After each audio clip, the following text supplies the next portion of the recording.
রাধে রাধে, কেমন আছো তোমরা? তো সেদিন দিদির আবির হতে গেছিলাম। তো ওখানে দিদি দেখো সেজে গুজে বসে পড়েছে। আমরা আগে খেয়ে নিয়েছি, ঠাকুমা খাচ্ছে। অ্যান্ড খেয়ে তারপরে বেরিয়ে গেছিলাম বিকেলের দিকে। আমি, উর্মি আর টুটু গেছিলাম গিফট কিনতে। পরের দিন আমার বান্ধবী ছিল বিয়ে, তো সেই জন্যই গিফট কিনতে গেছিলাম। অনেকক্ষণ লেগেছে চয়েস করতে, আর ফাইনালি এরকম একটা ল্যাম্প নিলাম। ল্যাম্পটা খুবই সুন্দর। আর প্রত্যেকবার উর্মির ব্যাড টাইমে ভিডিও নিয়েছি বলে উর্মি কাঁদতে লেগেছে। যাই হোক, টুটু দেখি চলে গেছে, আর আমি আর উর্মি এসেছি মেলা, কারণ উর্মির মা এসেছে।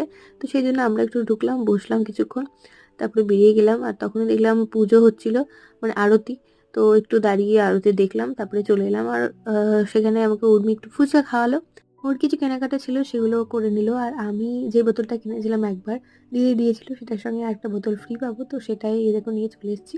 অ্যাকচুয়ালি 1000 টাকার বিল হয়েছে সেই জন্য। আর পরের দিন তো ছিল বান্ধবীর বিয়ে, তো সেটা কি কি করলাম দেখা হচ্ছে নেক্সট ভিডিওতে। লাইক শেয়ার এন্ড সাবস্ক্রাইব করবে। Bye bye.